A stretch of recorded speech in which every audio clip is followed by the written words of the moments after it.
My daughter-in-law abandoned her autistic son 8 years ago. I don't have time for this nonsense, she screamed. I raised him alone. After my husband's death, we discovered a secret in the old garage he was set to inherit. When we sold the collection of old cars, my DIL returned with a lawyer, demanding custody of her son and the money. I panicked. Our lawyer said, "It's a lost cause. The law is on her side." But then, my grandson whispered something in my ear. "I'm glad to have you here. Follow my story until the end and comment the city you're watching from so I can see how far my story has reached." I still remember the sound of that door slamming 8 years ago.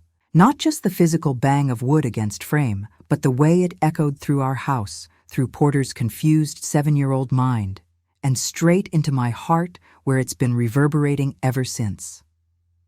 I don't have time for this nonsense. Lenny had screamed, her perfectly manicured finger pointing at my grandson like he was some broken appliance she was tired of dealing with. Porter stood frozen in the living room, clutching his favorite blue truck, his dark eyes wide with that particular kind of confusion that only comes when your world suddenly stops making sense. My name is Maxine, and I'm 63 years old. I never imagined that at this stage of my life I'd be raising a child again, especially one with autism. But when your daughter-in-law abandons her son because he doesn't fit into her idea of a perfect life, you don't really have a choice. You step up, or you watch a child suffer. That morning started like any other. Porter had been having one of his difficult days, the kind where sounds seemed too loud and textures felt wrong against his skin. He'd refused to put on his school clothes, insisting they were scratchy, and had spent 20 minutes arranging his toy cars in a specific pattern on the kitchen floor. Lainey had been pacing back and forth, checking her phone, sighing dramatically every few seconds. "He's making us late again," she muttered, though I noticed she said us, like she was actually planning to take him to school herself, which she rarely did. That was usually my job, too. I tried to help Porter with his morning routine. Speaking in the calm, steady voice I'd learned worked best with him. "Porter, sweetie, let's try the soft blue shirt today. Remember how comfortable it felt yesterday?" He looked up at me with those enormous brown eyes, so much like his father's, and slowly nodded. It took another 15 minutes, but we managed to get him dressed and ready.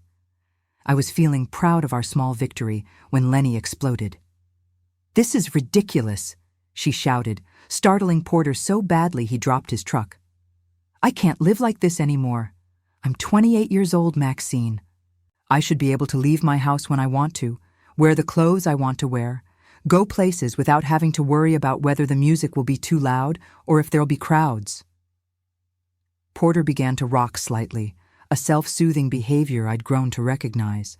I moved toward him instinctively, but Lenny stepped between us. "No, don't you dare coddle him. That's exactly the problem.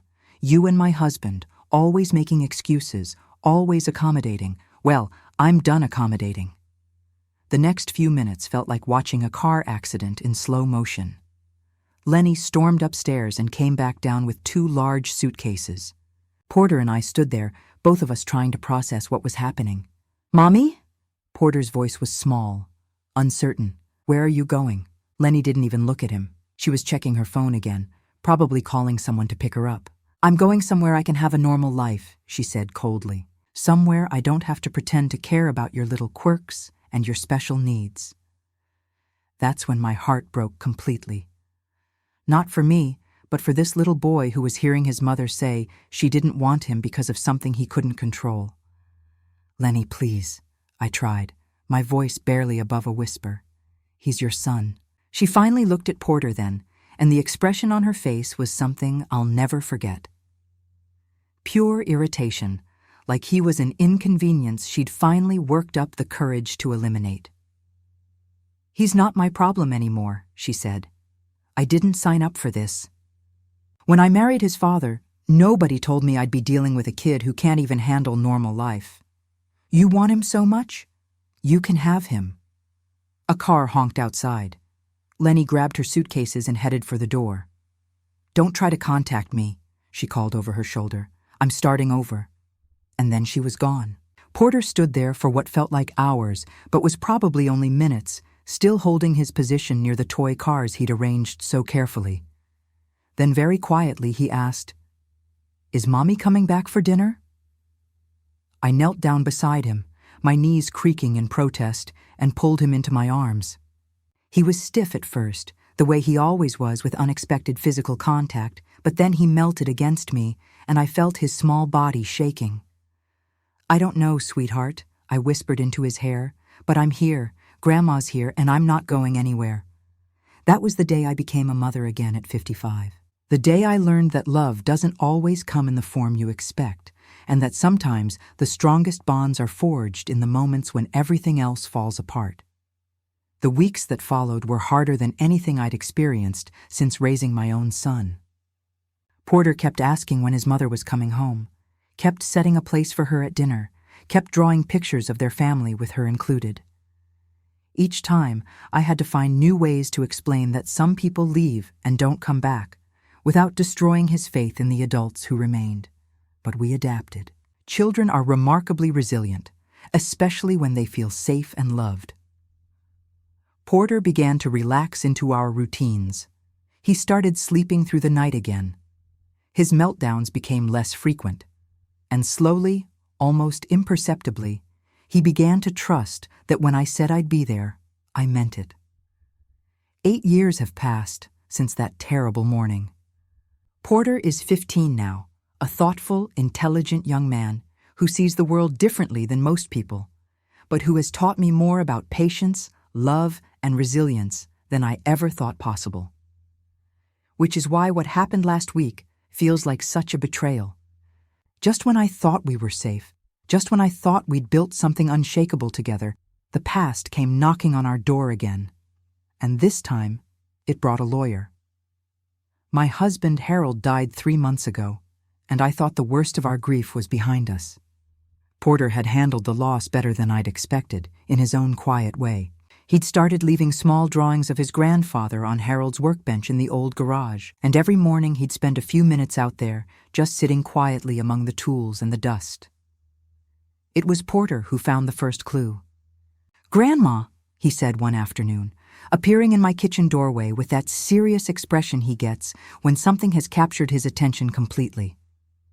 "There's something strange about Grandpa's cars. Harold had always been a collector of sorts, though I'd never paid much attention to his hobby. The garage behind our house was filled with old automobiles in various states of repair, covered by tarps and gathering dust. He'd tinker with them on weekends, claiming he was going to restore them someday, but they mostly just sat there taking up space." "What do you mean, sweetheart?" I asked, looking up from the bills I was sorting through. Harold's funeral expenses had stretched our budget thin, and I was trying to figure out how to make ends meet on my Social Security alone. Porter shifted from foot to foot, a sign that he was processing something complex. "The numbers don't match," he said finally. "The license plates, the registration papers in Grandpa's desk, they're all for really old cars, but really old cars in good condition are worth a lot of money." I set down the stack of bills and really looked at him. Porter has this gift for noticing details that most people miss, patterns that aren't obvious to the rest of us. When he was younger, I used to think it was just part of his autism, but as he's gotten older, I've realized it's actually a remarkable ability. "Show me," I said. We walked out to the garage together, Porter leading the way with purpose. He pulled back one of the tarps, revealing a sleek black car that even I could tell was something special. "This is a 1967 Shelby Cobra," he said matter-of-factly. "I looked it up online. If it's real, and if it's in good condition, it could be worth between $500,000 and $1 million. My legs felt weak. "Porter, that can't be right." But he was already moving to the next car, pulling away another tarp. "This one's a 1970 Plymouth Hemi-Cuda, also very rare.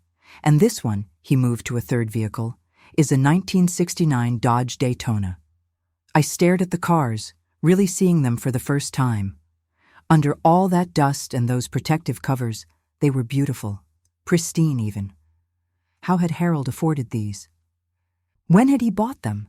And why had he never told me what they were worth? "Porter, are you absolutely sure about this?" He nodded solemnly. "I've been researching for 3 days. Grandpa had really good taste and really good hiding skills." The next few days were a whirlwind of phone calls and appointments. Classic car appraisers came to the house, their eyes lighting up when they saw Harold's collection. Auction house representatives followed, each one more excited than the last. The final total was staggering, $18 million. $18 million that Harold had never mentioned, sitting in our garage for who knows how many years while I worried about grocery money and Porter's therapy bills. I should have been purely happy. Porter's future was secure now. College, if he wanted it. A house of his own someday. All the support services he might need as an adult. For the first time since becoming his guardian, I could stop worrying about what would happen to him when I was gone. But happiness quickly turned to terror when Lenny showed up. It was a Tuesday morning, exactly 1 week after we'd received the appraisal results. I was in the kitchen making Porter's breakfast when I heard a car pull into our driveway. Through the window, I saw a sleek silver sedan, and my stomach dropped when I recognized the woman getting out of the passenger side. Lenny looked exactly the same as she had 8 years ago. Same blonde hair, same expensive clothes, same air of self-importance. But now, she had a companion, a man in a dark suit carrying a briefcase. I opened the door before they could knock, hoping to keep Porter from seeing them. He was upstairs getting ready for his tutoring session, and I wanted to keep it that way. "Hello, Maxine," Lenny said, her voice sickeningly sweet. "May we come in?" "No," I said firmly. "Whatever you want, you can say it from there." The man in the suit stepped forward. "Mrs. Hamilton, my name is Richard Chen, and I represent Ms. Lenny Richardson in a custody matter regarding her son, Porter Hamilton." My heart started racing. Porter is not a matter. He's a person. And you, I looked directly at Lenny, gave up any right to call him your son 8 years ago. Lenny's facade slipped slightly, revealing a flash of the coldness I remembered. "I was young and overwhelmed," she said. "People make mistakes. I've grown up now, and I want my son back." "Your timing is interesting," I said, my voice sharper than I intended. 8 years of silence, and suddenly you want to be a mother again, right after Porter inherits a substantial amount of money. The lawyer cleared his throat. "Ms. Richardson has been informed of the inheritance, yes, but her desire to reconnect with her son isn't financially motivated. She's been seeking therapy, working on herself, preparing to be the mother Porter deserves." I almost laughed at the absurdity of it. "Porter doesn't even remember you. Do you understand that? He stopped asking about you years ago. He's thriving, he's happy, he's healthy, and you want to disrupt all of that because suddenly he's valuable to you?" "He's my son," Lenny said, and there was steel in her voice now. "Legally, biologically, he's mine, and I have every right to claim custody." The lawyer nodded. "Massachusetts law is very clear about parental rights, Ms. Richardson never formally relinquished custody. She simply left the child in your care temporarily. Now she's ready to resume her parental responsibilities." "Temporarily?" I was shouting now, I realized. 8 years is not temporary. "From a legal standpoint," the lawyer continued calmly, "the length of time is less relevant than the formal procedures. Ms. Richardson is prepared to file for full custody immediately. She's also prepared to argue that a 15-year-old boy needs his mother more than his elderly grandmother." Elderly. The word hit me like a slap. At 63, was I too old to care for Porter? Would a judge see it that way? That afternoon, I called every lawyer I could find. The consultations were all depressingly similar. Without formal adoption papers, without any legal documentation of abandonment, my position was weak. Porter was a minor, and in the eyes of the law, his biological mother had stronger rights than his grandmother, no matter how long she'd been absent. "It's a difficult case," my lawyer, Mrs. Patricia Wells, explained during our meeting that Friday. "The court will consider what's in Porter's best interests, but parental rights are given significant weight. Unless we can prove she's unfit, or unless Porter himself expresses a strong preference to stay with you, the odds aren't in our favor. I sat in her office, feeling like the ground was shifting beneath my feet.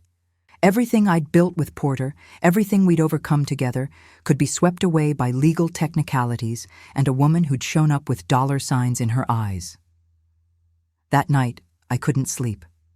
I kept thinking about Porter upstairs in his room, safe and content, completely unaware that his world might be about to change again. How could I tell him that the mother who'd abandoned him was coming back? How could I explain that love and commitment might not be enough to keep us together? I was sitting at my kitchen table at 3 a.m, staring at a cold cup of coffee, when Porter appeared in the doorway. He was wearing his favorite pajamas, the ones with the stars on them, and his hair was sticking up in the back the way it always did when he'd been sleeping. "Grandma, are you okay?" I tried to smile, but I could feel tears threatening. "I'm fine, sweetheart. Just couldn't sleep." He studied my face with that intense focus of his, and I realized there was no point in trying to hide my distress. Porter had always been able to read people's emotions better than most. "Something's wrong," he said, not a question but a statement. I patted the chair next to me, and he sat down, his legs swinging slightly because his feet didn't quite touch the floor yet. "Porter," I began carefully, "do you remember your mother at all?" His expression didn't change, but I saw his hands tighten slightly in his lap. "The lady who used to live here?" "Yes, she wants to see you again." Porter was quiet for a long moment, processing this information the way he processed everything, thoroughly and carefully.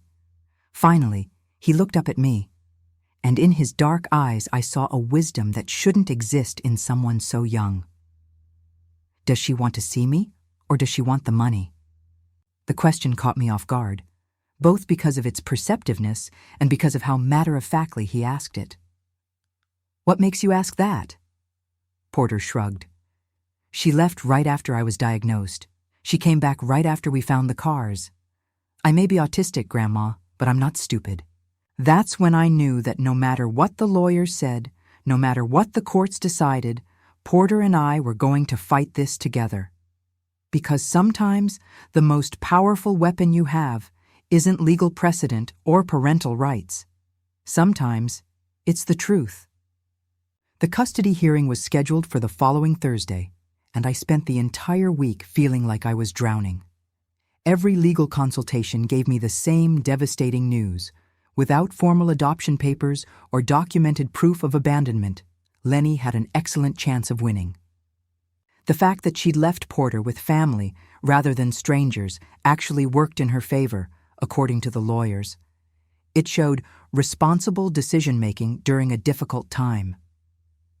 I wanted to scream every time I heard that phrase. Porter seemed to sense the tension in the house, though I tried my best to shield him from the worst of it. He'd always been sensitive to changes in routine and atmosphere, and I could see him watching me more carefully than usual, his dark eyes tracking my movements with that intense focus he got when he was trying to solve a puzzle. It was Tuesday evening when everything changed. I was sitting at the kitchen table with Mrs. Wells, my lawyer, going over our strategy for the hearing. We'd decided to focus on Porter's stability and progress over the past 8 years, hoping to convince the judge that disrupting his life now would be harmful. "The problem is," Mrs. Wells was saying, 15 is old enough for the court to take his preferences into account, but not old enough for him to have complete autonomy. If he expresses a desire to stay with you, it will help, but it won't guarantee anything. That's when Porter appeared in the doorway, holding something in his hands. It took me a moment to recognize what it was, an old digital recorder that had belonged to his grandfather, one of those devices Harold used to use for his work notes. "Porter, sweetheart, Mrs. Wells and I are having an important conversation," I said gently. "I know," he said, his voice serious. "That's why I need to show you this." He walked over to the table and set the recorder down carefully. Mrs. Wells looked puzzled, but something in Porter's expression made me pay attention. "What is it, honey?" Porter's hands were trembling slightly, which they did when he was nervous or excited. "I've been recording things," he said, "since I was little. It helps me remember conversations and understand what people really mean when they say things that don't make sense to me. Mrs. Wells leaned forward, her professional interest clearly piqued. What kind of things, Porter? Phone calls, he said simply. Visits. Conversations when people think I'm not listening or when they think I don't understand what they're talking about. My heart began to race. Porter, what are you trying to tell us? He pressed a button on the recorder, and suddenly the kitchen was filled with a voice I recognized but hadn't heard in years. Lenny's voice, but younger, more volatile than the controlled woman who'd showed up at my door with a lawyer. The recording was crackling and distant, but clear enough to understand. Porter must have been very young when he made it, maybe 8 or 9 years old. I can't do this anymore, Mom, Lenny was saying, presumably talking to her own mother on the phone. He's getting worse, not better. The therapy isn't working. The doctors keep saying he'll improve, but I don't see it. I see a kid who's never going to be normal, who's never going to be able to live independently, and I'm supposed to sacrifice my entire life for that? There was a pause. Then Lenny's voice continued, harder now. No, I'm not being dramatic. Do you know what it's like to have a child who can't handle normal social situations? Who melts down in grocery stores? Who needs everything to be exactly the same every single day? I'm 28 years old, and I feel like I'm in prison. Mrs. Wells was taking notes furiously, but I couldn't look away from Porter's face. He was staring at the recorder with that same intense concentration, as if he was hearing the words for the first time, even though he must have listened to this recording many times over the years. The recording continued. Harold keeps saying I need to be patient, that Porter just needs more time and understanding. And Maxine acts like I'm some kind of monster for not being naturally maternal with a special needs kid. But they don't understand what this is doing to my marriage, to my mental health, to my entire future. Another pause, longer this time. I've been thinking about leaving for months, Lenny's voice said finally. Just packing up and going somewhere I can start over, be a normal person again. Tom from work said his sister did the same thing when her kid was diagnosed with severe ADHD. She left him with the grandparents and moved to California. She's happy now. She's engaged to a guy who doesn't even know she has a kid. My blood ran cold. Porter pressed another button, and the recorder skipped forward to a different conversation, this one more recent based on the sound quality. Is he still living with the old lady? Lenny's voice asked. This recording was much clearer, like Porter had been closer to the phone. Yeah, still with his grandmother, a male voice responded. I didn't recognize it. Kid's 15 now, probably doesn't even remember you. Good, Lenny said, and the callousness in her voice made me flinch. That makes this easier. I just need to play the reformed mother angle long enough to get custody. Once I have legal control, I can put him in one of those residential facilities. There are some really nice ones, like boarding schools but for special needs kids. He'll be taken care of, and I'll be free to live my life. What about the money? The male voice asked. Lenny laughed, a sound completely devoid of warmth. The money is exactly why this is worth the hassle. $18 million, Tom. Even after paying for his care for the rest of his life, there'll be more than enough left over for us to do whatever we want. Travel, buy a house, start our own business. All I have to do is convince some judge that I'm a loving mother who made a mistake and learned from it. The recording ended, leaving the kitchen in absolute silence. Mrs. Wells was the first to speak. Porter, when did you make these recordings? The first one was about 6 months after she left, Porter said quietly. She used to call sometimes when she thought I was asleep or when I was having therapy sessions. I could hear her talking to Grandma, and I could tell Grandma was upset afterward, so I started recording the calls. And the second recording? Last week, she called a number that wasn't ours, but the call got forwarded to our house by mistake. I think she was trying to reach someone named Tom. The call only lasted a few minutes before she realized and hung up, but I recorded it. I stared at my grandson, this remarkable young man who'd been quietly protecting both of us for years without me even knowing it.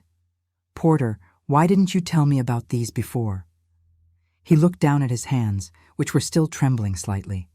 I wasn't sure if they would help, and I wasn't sure if adults would believe me or if they'd think I was wrong to record people without permission. But when I saw how worried you were about the court thing, I thought maybe it was time. Mrs. Wells was practically vibrating with excitement. Porter, these recordings are incredibly important. They show clear evidence of abandonment with intent, as well as current plans to institutionalize you against your best interests for financial gain. This changes everything. But I was focused on Porter, on the weight he'd been carrying alone for so many years. Sweetheart, you've been protecting us this whole time, haven't you? He nodded solemnly. I knew she didn't really want me. I could tell from the way she looked at me, even before she left. But I also knew that you did want me, and that you were scared someone might try to take me away. So I thought if I kept evidence of the truth, maybe someday it would be useful. The sophistication of his thinking, the emotional intelligence required to understand not just what was happening, but what might happen in the future, took my breath away. This wasn't just pattern recognition or attention to detail. This was strategic planning by a child who'd learned very early that he needed to protect himself and the people who truly loved him. There's more, Porter said, reaching into his pocket and pulling out a small USB drive. I transferred all the recordings to this. There are about 23 different calls and conversations over the past 7 years. Some of them are her talking to friends about how glad she is to be free of me. Some are her talking to different men about how she's single and available because she doesn't have any kids. Mrs. Wells took the USB drive with hands that were actually shaking. Porter, you may have just saved yourself and your grandmother a lot of heartache. But Porter wasn't done. There's something else, he said, his voice getting quieter. In one of the recordings, she talks about the cars, about how she knew Grandpa had valuable things in the garage and how she was angry that she couldn't figure out what they were before she left. She says she should have searched harder and that she wishes she'd waited to leave until after Grandpa died so she could have gotten her hands on whatever he was hiding. The room fell silent again as the implications of this sank in. Not only had Lenny abandoned Porter because of his autism, not only was she planning to institutionalize him now for the money, but she'd actually known there might be valuable assets and had regretted not being able to claim them years ago. This proves premeditation, Mrs. Wells said grimly.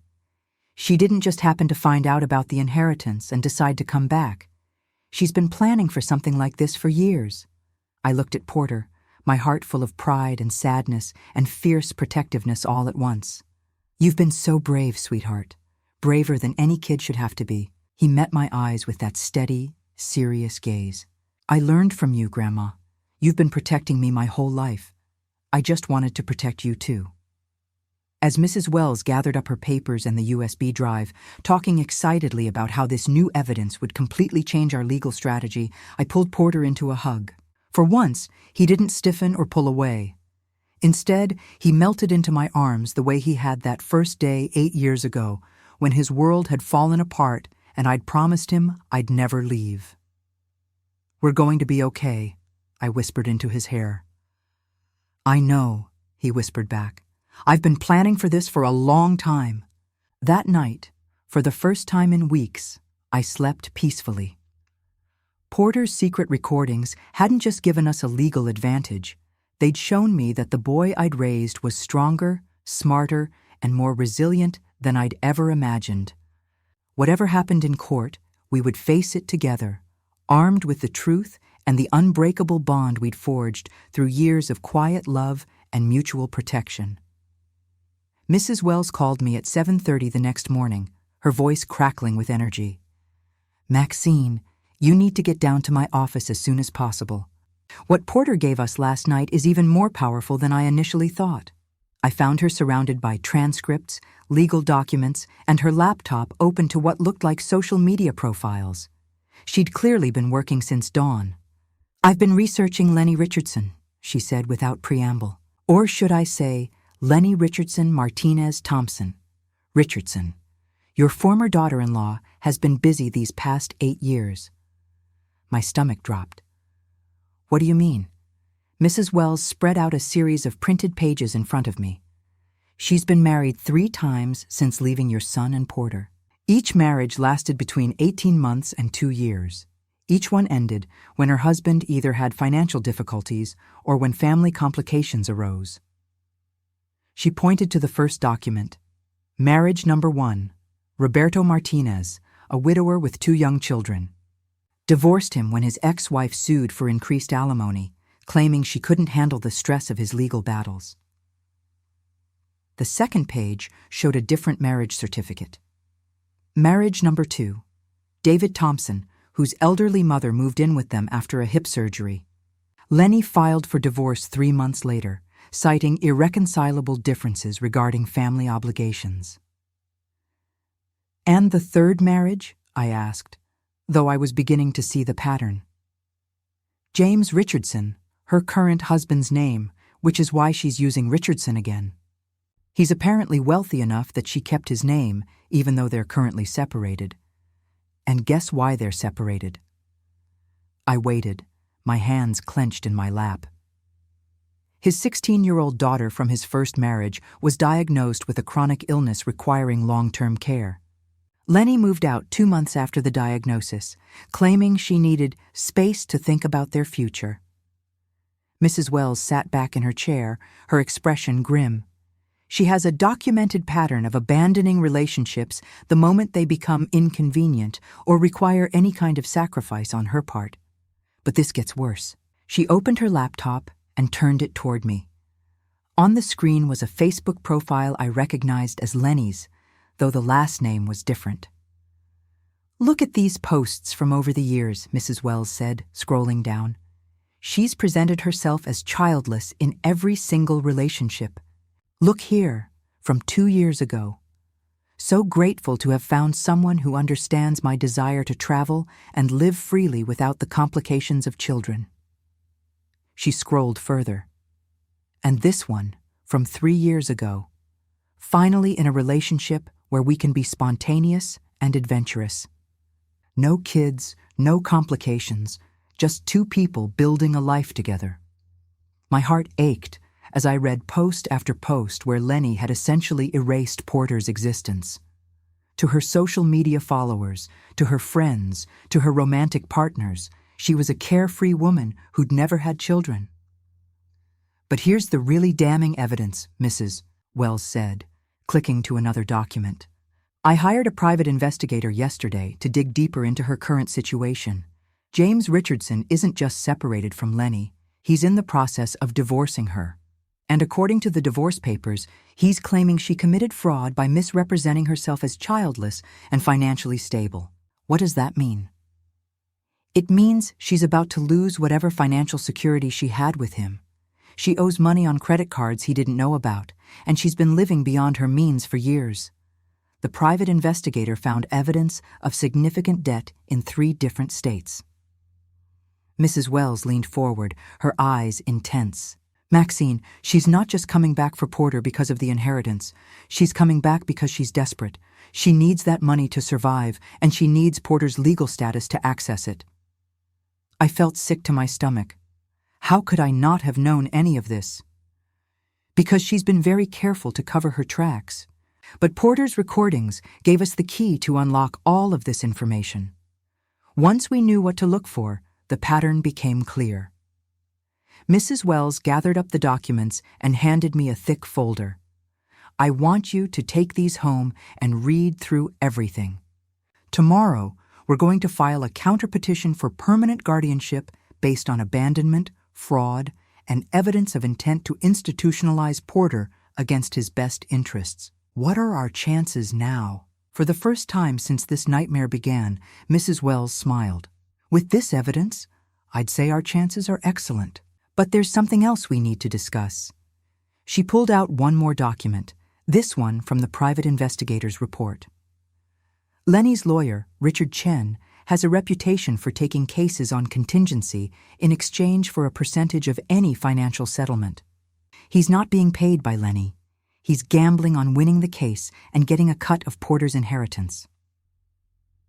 This revelation hit me like a physical blow. So everyone involved in trying to take Porter away from me is doing it for money? It appears that way. But here's what I think we should do. Instead of waiting for the custody hearing, I want to schedule a deposition. Get Lenny on the record, under oath, before she has a chance to prepare more elaborate lies. With Porter's recordings as evidence, we can ask very specific questions about her conversations and intentions. I thought about this for a moment. What would that accomplish? If she lies under oath, it's perjury. If she tells the truth, she admits to abandonment and financial motivation. Either way, we win. And with Porter's documented evidence, she won't be able to claim the recordings are fake or taken out of context. That afternoon, I drove home with the folder of evidence sitting heavy in my passenger seat. Porter was in the living room when I arrived, working on a complex puzzle that depicted the solar system. It was the kind of detailed, methodical work that helped him think and process emotions. "How did it go with Mrs. Wells?" he asked without looking up from the puzzle. I sat down on the couch near his workspace. "Porter, how much do you understand about what's happening with your mother's legal case?" He placed a piece representing Jupiter carefully in its spot before answering. "I understand that she wants custody of me to get access to Grandpa's money. I understand that she's been lying about wanting to be my mother again, and I understand that you're worried she might succeed." His matter-of-fact tone belied the complexity of the emotions we were both dealing with. "Are you worried too?" Porter considered this question the way he considered everything, thoroughly and honestly. "I was worried before I gave you the recordings. Now I'm not worried about her getting custody. I'm worried about something else." "What's that?" He looked up at me then, his dark eyes serious. "I'm worried about what this is doing to you. You haven't been sleeping well. You've been forgetting to eat lunch. And you keep looking at me like you're trying to memorize my face." The accuracy of his observations startled me. "I guess I have been doing that." "You don't need to," he said simply. "I'm not going anywhere. Even if the worst happened and a judge said I had to go with her, I wouldn't stay. I'm 15, not 5. I know who my real family is." I felt tears threatening again, but these were different tears than the ones I'd been crying for weeks. These were tears of pride and gratitude for this remarkable young man who'd somehow grown up wise and strong despite everything he'd endured. "Mrs. Wells found out some things about your mother," I said carefully. "About what she's been doing these past 8 years. It's not pretty." Porter nodded. "I figured it wouldn't be. People who abandon their children usually don't become better people. They just get better at hiding who they really are." That evening, as I was making dinner, Porter appeared in the kitchen with another revelation. "Grandma, there's something else I need to tell you about the recordings." I set down the wooden spoon I was using to stir the soup. "What is it, sweetheart? Some of them aren't just phone calls. Some of them are conversations she had when she came to visit." My heart stopped. "Visit? Porter, your mother never visited." "She did," he said quietly, 3 times.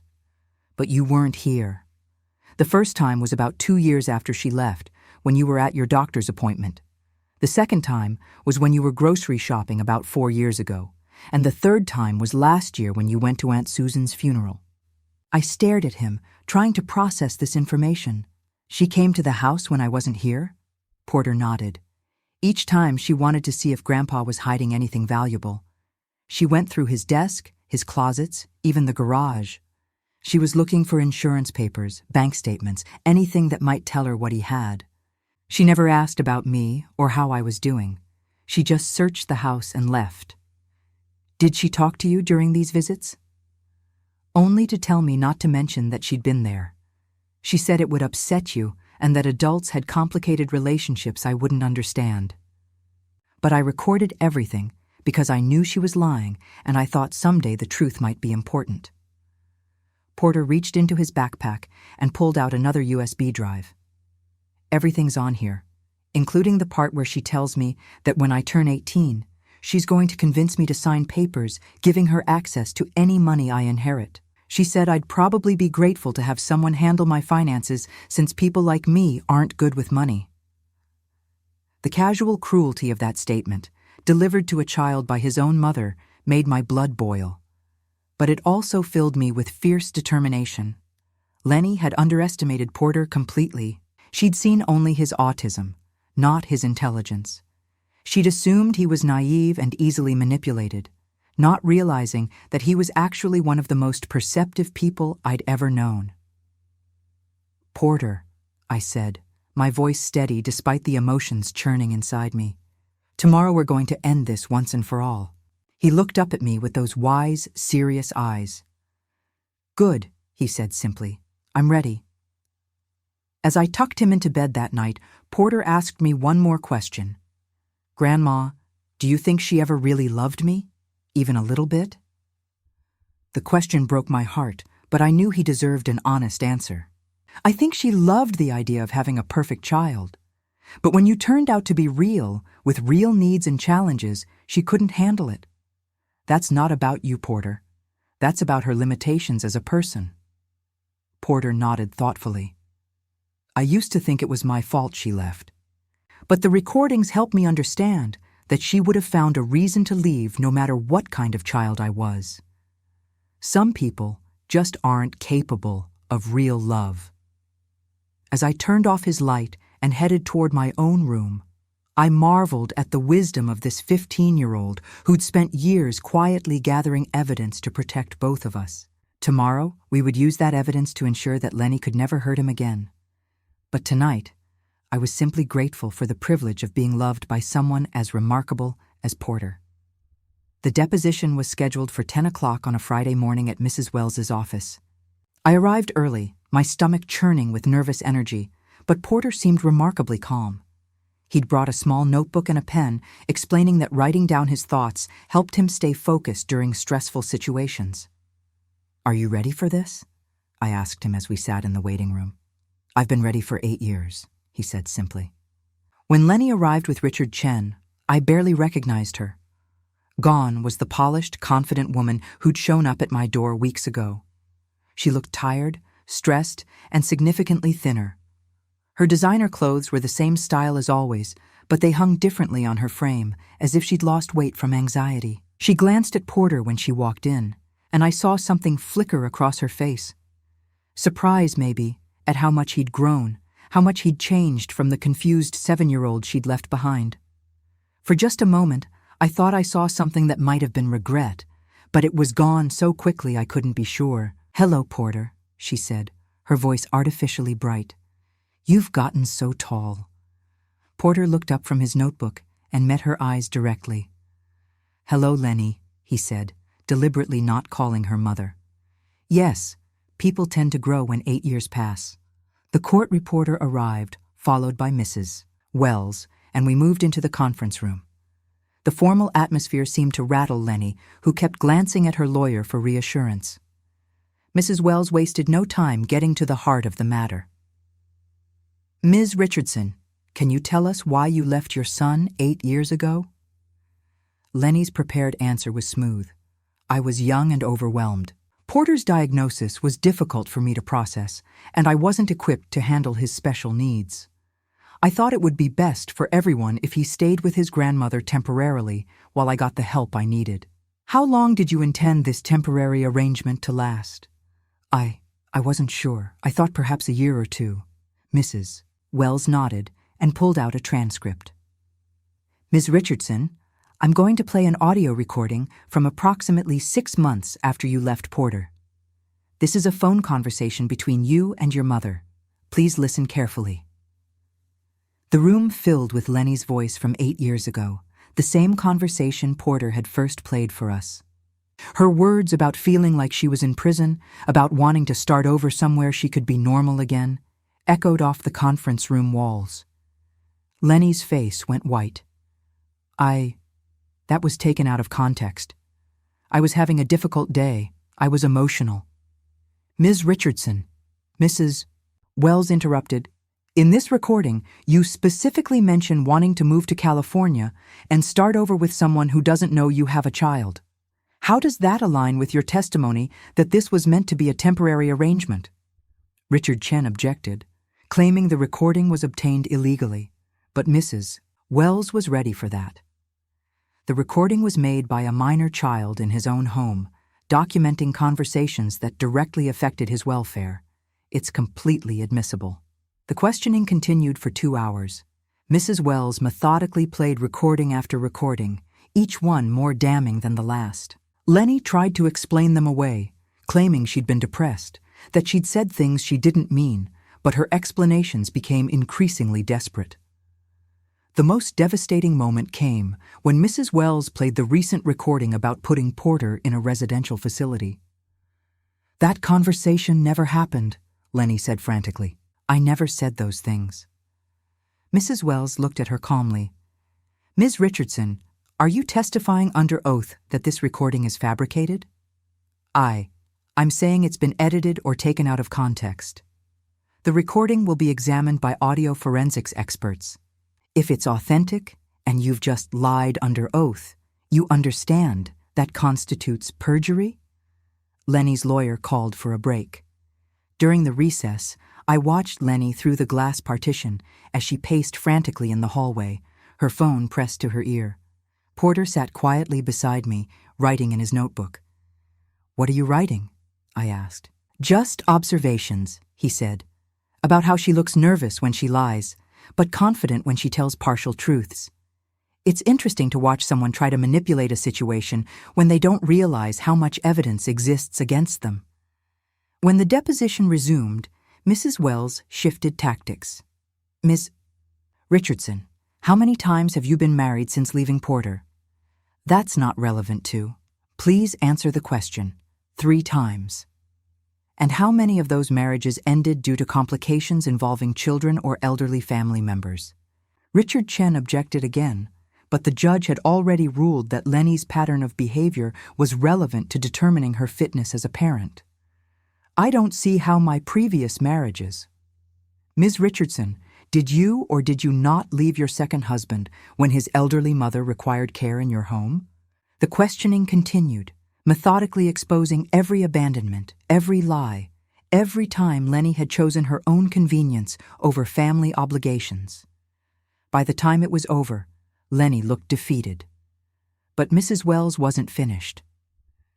"Your Honor, we'd like to request supervised visitation before any custody decisions are made. We believe it would be illuminating to observe the interaction between Ms. Richardson and her son after 8 years of separation." The judge agreed, and 2 weeks later, the first supervised visit was scheduled. I was required to bring Porter to a family services office where a social worker would monitor their interaction.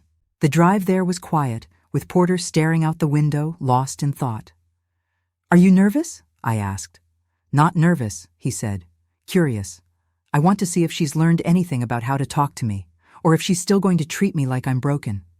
The visitation room was designed to be comfortable but institutional, with soft furniture and children's toys that were too young for Porter. Lenny was already there when we arrived, sitting stiffly on a couch, her hands folded in her lap. "Hi, Porter," she said when he entered the room. "I've missed you so much." Porter sat down across from her, his expression neutral. "What did you miss about me?" The question clearly caught her off guard. What do you mean?" "I mean specifically, what aspects of my personality or our relationship did you miss? What memories did you think about?" Lenny floundered. "I missed everything. Your smile, your laugh. I rarely smiled or laughed when you lived with us," Porter said matter-of-factly. "According to Grandma, I was much more anxious then. So I'm curious about what specific memories you're referring to." I watched through the observation window as Lenny struggled to answer. She clearly hadn't expected Porter to be so direct, so articulate, so impossible to manipulate with vague emotional appeals. "You've changed," she said finally. "Yes, people do that when 8 years pass, especially children. What kind of person did you expect me to become?" I hoped you'd be happy, healthy. I am both of those things. But that happened after you left, not because of anything you did while you were here. The social worker, Ms. Carmen Rodriguez, was taking notes constantly. Lenny seemed to realize the visit wasn't going as planned and shifted strategies. Porter, I know I made mistakes. I was young and scared, and I didn't handle your diagnosis well. But I've grown up now. I've learned about autism, about how to be a better mother. I want to make up for lost time. Porter considered this for a moment. What have you learned about autism? I've read books, articles online. Can you tell me 3 specific strategies that help autistic people manage sensory overload? Lenny looked panicked. Well, there are different techniques. Can you name any of them?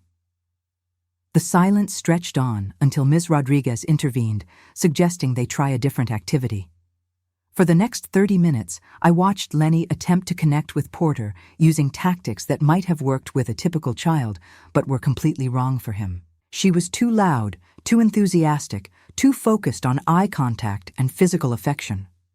When Porter stimmed by quietly tapping his fingers on his leg, she told him to stop fidgeting. When he asked detailed questions about her life over the past 8 years, she gave vague, evasive answers. But the most telling moment came near the end of the visit. Porter, Lenny said, her voice taking on a wheedling tone, when this is all settled and we're living together again, we'll need to talk about your inheritance. That's a lot of responsibility for someone your age. I could help you manage it, make sure you don't get taken advantage of. Porter's expression didn't change. What kind of help did you have in mind? Well, I could set up trust funds, investment accounts, make sure the money is handled properly so you'll always be taken care of. And who would control these accounts? I would, of course, as your mother and guardian, but it would all be for your benefit. Porter nodded slowly. That's interesting, because in one of the recordings I have of your phone conversations, you talk about putting me in a residential facility and using the money for yourself. How does that align with your current proposal? The color drained from Lenny's face. What recordings? The ones I've been making for 8 years. The ones where you talk about being glad you don't have to deal with me anymore. The ones where you tell your boyfriends that you're childless. The ones where you admit you only came back because of the money. Ms. Rodriguez was writing furiously now. Lenny looked around the room like a trapped animal. Porter, you don't understand adult conversations. You've misinterpreted. I'm autistic, not stupid, Porter said calmly, and I have an excellent memory for details. Would you like me to quote some of your conversations verbatim? The visit ended shortly after that, with Lenny rushing out of the building and Porter calmly gathering his things. How do you think that went? Ms. Rodriguez asked him. Porter considered the question seriously. I think it went exactly as I expected. She still sees me as something to be managed rather than someone to be loved. She's not interested in who I actually am, just in what I can provide for her. On the drive home, Porter was quiet for a long time. Finally, he spoke. Grandma, I used to wonder if I was missing something important by not having a mother. Now I know I'm not. Some people are capable of being parents, and some people just aren't.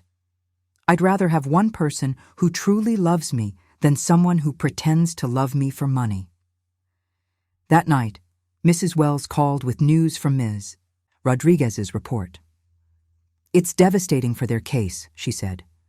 The social worker documented multiple instances of inappropriate interaction, lack of understanding of Porter's needs, and what she's calling potential financial manipulation of a minor. Combined with our audio evidence, we have an overwhelming case for permanent guardianship. But I knew Lenny wouldn't give up easily. Desperate people do desperate things, and she was nothing if not desperate. The final battle was yet to come. The final custody hearing was held on a gray Tuesday morning in November. The courtroom was smaller than I'd expected, with wooden benches that reminded me more of a chapel than a place where lives were decided. Porter sat beside me, wearing the navy blue suit we'd bought for the occasion, his notebook and a pen in his lap. Judge Margaret Harrison was a woman in her 60s with silver hair and the kind of direct gaze that suggested she'd heard every lie and excuse imaginable. She reviewed the case file for several minutes before looking up at the assembled parties. This is a complex case involving parental rights, abandonment, and the best interests of a minor child, she began. I've reviewed all submitted evidence, including audio recordings, social worker reports, and depositions. I'm prepared to hear final arguments. Mrs. Wells stood first, and her presentation was methodical and devastating. She played excerpts from Porter's recordings, read quotes from Ms. Rodriguez's visitation report, and outlined Lenny's pattern of abandoning relationships when they became inconvenient. Your Honor, she concluded, this case is not about a mother who made mistakes and learned from them. This is about an adult who deliberately abandoned her child and only returned when he became financially valuable to her. Porter Hamilton deserves permanency and security with the grandmother who has raised him with love and dedication for 8 years. Richard Chen's argument was desperate and rambling. He tried to claim the recordings were inadmissible, that Lenny's previous marriages were irrelevant, that everyone deserved a second chance at parenthood. But even he seemed to know his case was hopeless. Then Judge Harrison did something unexpected. She asked to speak with Porter directly. Young man, I understand you're 15 years old. You're old enough to have opinions about your own life. Would you like to share your thoughts about this situation? Porter stood up, his movements careful and deliberate. Yes, Your Honor, I would. He walked to the witness stand with more composure than many adults I'd seen in stressful situations. After being sworn in, he folded his hands and looked directly at the judge. Your Honor, I have autism, which means I process the world differently than most people. But it doesn't mean I don't understand what's happening here. My biological mother left me 8 years ago because she found my disability inconvenient. She told multiple people over the years that she was glad to be free of me. She presented herself as childless to the men she dated and married. Porter's voice was steady, matter-of-fact. She only returned when she learned I had inherited money. During our supervised visit, she immediately began discussing how she would control my inheritance. She showed no interest in my education, my friends, my hobbies, or my well-being. She corrected behaviors that are part of how I self-regulate, and she became angry when I asked her direct questions about her absence. Judge Harrison leaned forward slightly. What would you like to see happen, Porter? I would like my grandmother, Maxine Hamilton, to be granted permanent legal guardianship. She's the only parent I've ever really had. She learned how to help me succeed instead of trying to change who I am. She advocates for me, supports my goals, and loves me unconditionally. I don't want to ever be forced to see Lenny Richardson again. And what about the inheritance? That's a significant responsibility. Porter nodded. My grandmother and I have already discussed setting up a trust fund that will ensure my future care and independence. We plan to use some of the money to establish a scholarship fund for other autistic students. The inheritance isn't what matters to me, Your Honor. Having a family that truly wants me is what matters. When Porter returned to his seat, I saw tears in the eyes of several people in the courtroom, including Judge Harrison. The judge called a short recess to review her notes. During the break, I watched Lenny sitting alone at the defendant's table. Richard Chen was on his phone, presumably with other clients who might actually pay their bills. For a moment, Lenny looked very small and very lost. When court resumed, Judge Harrison's voice was firm and clear. I've rarely seen a case where the evidence is so overwhelmingly one-sided. Ms. Richardson, your actions over the past 8 years demonstrate a clear pattern of abandonment and self-interest. The audio recordings submitted as evidence show conclusively that your current custody petition is financially motivated rather than based on genuine concern for your son's welfare. Lenny's face crumpled, but the judge wasn't finished. Furthermore, your behavior during supervised visitation revealed a fundamental lack of understanding of your son's needs and personality. You treated him as an object to be managed rather than a person to be loved and respected. Judge Harrison turned to look at Porter and me. Mr. Hamilton, you are clearly thriving in your grandmother's care. Your articulate testimony today demonstrates the kind of confidence and self-advocacy that comes from being raised in a supportive environment. She picked up her gavel. Therefore, I am granting permanent legal guardianship to Maxine Hamilton. Ms. Richardson's parental rights are hereby terminated. Additionally, I am issuing a restraining order preventing Ms. Richardson from contacting Porter Hamilton directly or indirectly until he reaches the age of 18, at which time he may choose whether to allow contact. The gavel came down with a sound of finality. Lenny let out a choked sob and rushed from the courtroom. Richard Chen gathered his papers and followed her without a word. Mrs. Wells was shaking my hand and congratulating us, but I was focused entirely on Porter. He was sitting very still, his hands folded in his lap, staring straight ahead. "Porter, are you okay, sweetheart?" He turned to me, and for the first time in weeks, he smiled. Really smiled, with his whole face lighting up the way it did when he was genuinely happy. "I'm free," he said simply. "We're both free." 6 months later, Porter and I were sitting in the office of the financial advisor we'd hired to help manage the inheritance. We'd established a trust fund that would provide for Porter's care throughout his life, set up college funds for his future education, and created the scholarship program he'd mentioned in court. The scholarship fund was Porter's idea, and he'd named it the Harold Hamilton Memorial Scholarship for neurodivergent students. It would provide financial support for autistic students pursuing higher education, along with funding for accommodations and support services. "It's what Grandpa would have wanted," Porter had explained. "He always said everyone deserves a chance to succeed. They just need the right support." We'd kept one of Harold's classic cars, a 1969 Camaro that Porter particularly loved. The rest of the collection had been sold to fund our new life and the scholarship program. We'd moved to a larger house in a quiet neighborhood with good schools and a supportive community, but the most important change wasn't financial. It was the peace that came with knowing our family was legally protected and permanent. Porter was thriving in his new school, where his teachers understood his needs and his classmates had come to appreciate his unique perspective. He'd joined the chess club and the computer programming team, finding friendships with other students who valued intelligence and authenticity over social conformity.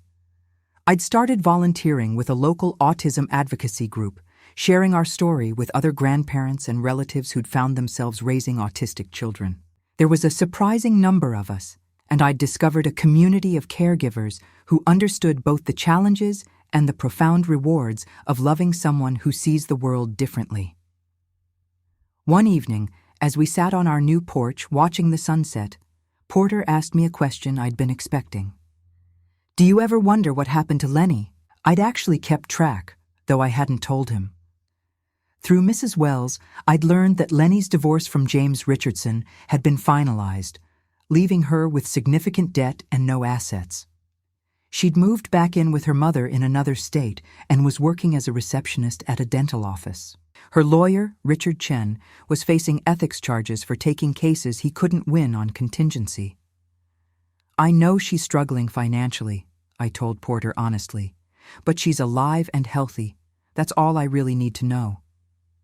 Porter nodded thoughtfully. "I used to think I wanted her to suffer the way she made me suffer.